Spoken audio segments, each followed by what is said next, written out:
It started to happen gradually. I would walk into a room and say something, and no one would notice. I would say, "Turn the TV down, please," and nothing would happen. So I would get louder. "Turn the TV down, please." Finally, I would have to go over and turn the TV down myself. And then I started to notice it elsewhere. My husband and I had been at a party for about 3 hours, and I was ready to go. I looked over, and he was talking to a friend from work, and I walked over, and he kept right on talking.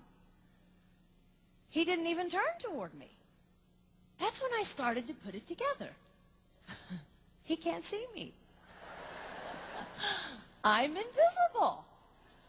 I'm invisible. Then I started to notice it more and more. I would walk my son to school, and his teacher would say, "Jake, who's that with you?" And my son would say, "Nobody." Granted, he's just 5, but nobody? One night, a group of us gathered, and we were celebrating the return of a friend from England. Janice had just taken this fabulous trip, and she was going on and on about the hotel she stayed in. And I was sitting there looking around at the other women at the table. I'd put my makeup on in the car on the way there. I had on an old dress because it was the only thing clean, and I had my unwashed hair pulled up in a banana clip, and I was feeling pretty darn pathetic. And then Janice turned to me, and she said, "I brought you this." It was a book on the great cathedrals of Europe. I didn't understand. And then I read her inscription.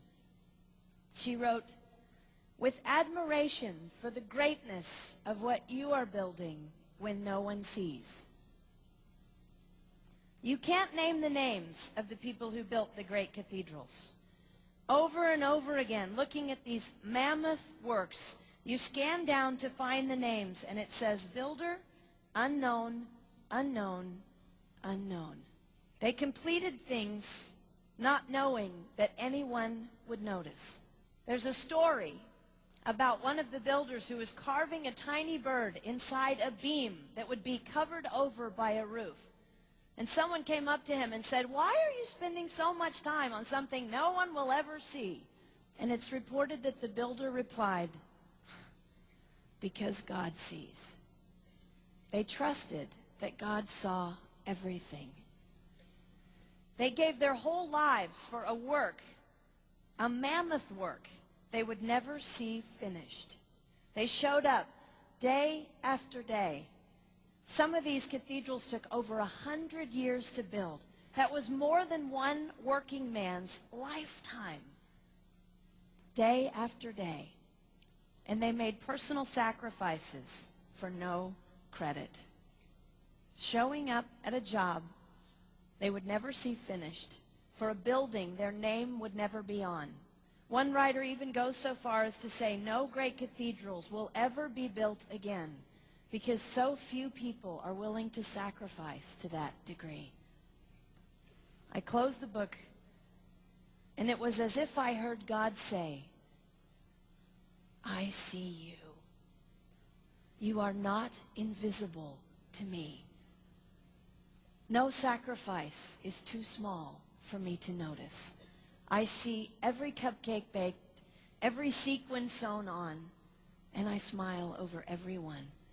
I see every tear of disappointment when things don't go the way you want them to go. But remember, you are building a great cathedral. It will not be finished in your lifetime, and sadly, you will never get to live there. But if you build it well, I will." At times, my invisibility has felt like an affliction to me. But it is not a disease that is erasing my life. It is the cure for the disease of self-centeredness. It is the antidote to my own pride. It's okay that they don't see.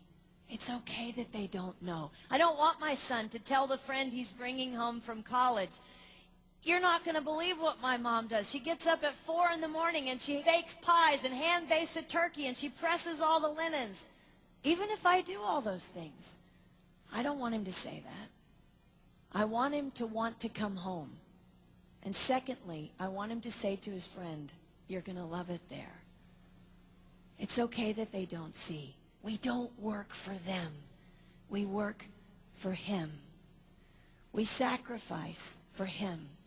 They will never see. Not if we do it right. Not if we do it well.